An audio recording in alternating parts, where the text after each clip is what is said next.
So I left the U.S. again during the election season. This is something I do pretty much every election since 2016. When it was Trump and Hillary, I didn't like either of them. I figured they were playing off each other's cards, that Trump was Hillary's wingman. She had been in his corner. He had been in hers for 40 years. She attended his wedding. He sponsored her political campaigns. And I didn't want either of them, especially Hillary.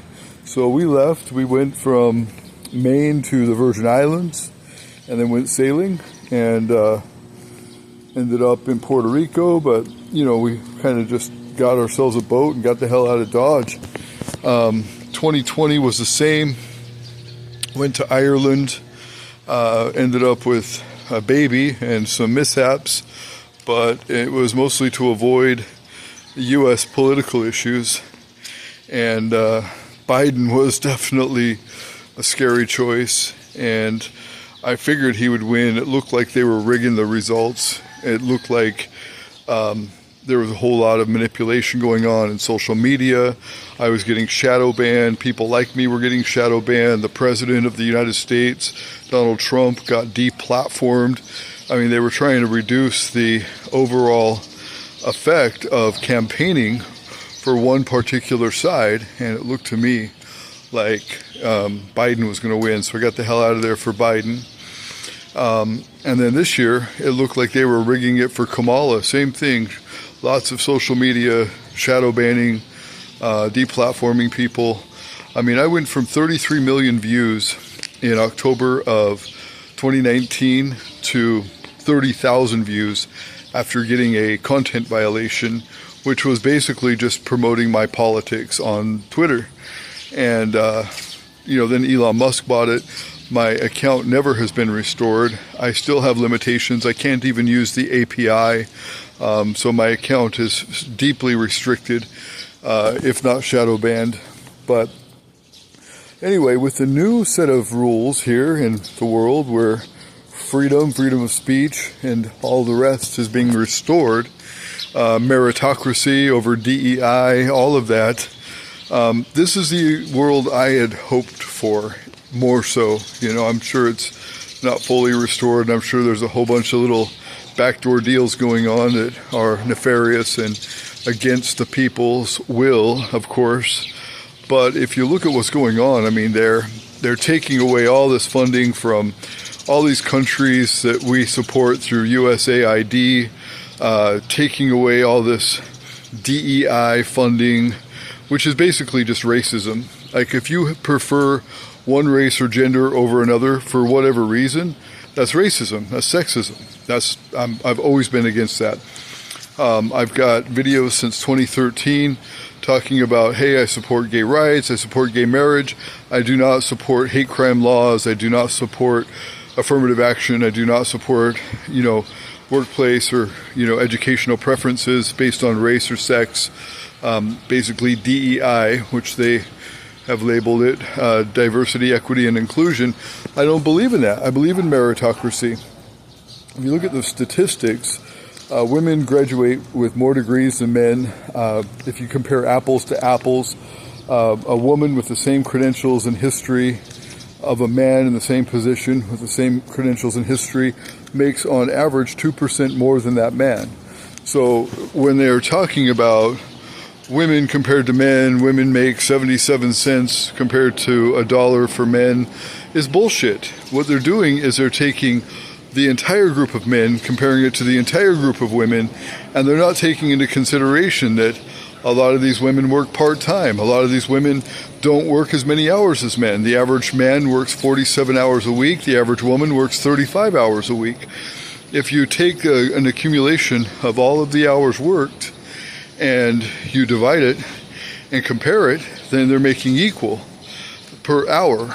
But they're not making equal per year, because men work a lot more hours and have a lot more dedication to their field than women do, by and large. Not completely, but by and large. But if you take a woman who never takes a break for childbirth and never does this, always is dedicated to her career, works the overtime that the man in her same position works, does all the stuff that the man does in his job, then she's making more than he is. So I'm just happy that they're dialing back all of these sexual and racial preferences, because it only hurts men, and especially white men. White men are alleged to be benefiting in society more than anybody else, but they're not graduating college as much as the other groups. They're not as paid per hour as the other groups. There's more single women in the U.S. that own a house compared to single men who own a house. Why is that? Divorce. But as far as who's getting ahead in society, it isn't white men. So we don't need all this DEI. We don't need all this affirmative action. We don't need all these racial and sexual preferences if we want an equal society.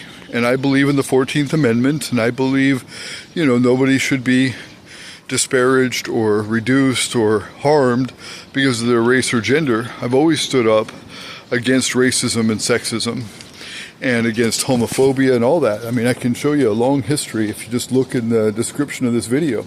That's who I am, that's who I've been, that's what I believe in. But I also don't believe in the reverse discrimination or affirmative action or DEI, because it hurts society. So I'm in the Philippines now, but I'm considering moving back. America is becoming a good place.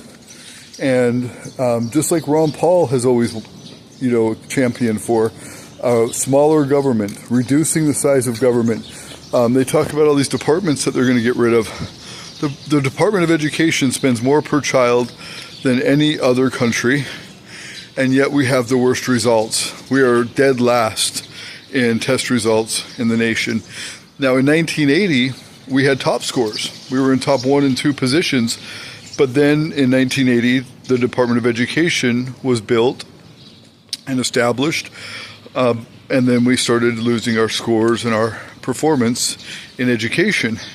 So why keep the Department of Education? What, just to spend more money to get worse results? Doesn't make any sense. So I am happy to see what is going on. Good morning, sir. Happy to see what's going on in the United States. It's finally balancing out. All the departments that Ron Paul has advocated for ending and auditing, that's basically what Elon and Trump are doing. Now, I believed in this long before Elon or Trump ever entered politics. In fact, if you look at some of my videos about climate change and other things, I was very critical of Elon Musk. If you look at my videos about Donald Trump in 2016, I was very critical of Donald Trump, but they have surprised me, happily surprised me, and I'm looking forward to the day I return to the U.S. May not be real soon, but I'm starting to build new businesses there. I'm working on different angles to reestablish myself in the U.S., and we're trying to see if I can make it work. Who knows? But my kids are there, and I love them, and definitely want to be close to them. And now I might be able to afford it with this new economy without the heavy inflation from wasted assets, wasted investments in the U.S. Maybe the economy will balance out and inflation will be reduced and cost of living will go down and gas prices will go down, and maybe, just maybe, I can successfully return to the U.S. and have a good life. But for now, I'm in paradise and I'm loving it.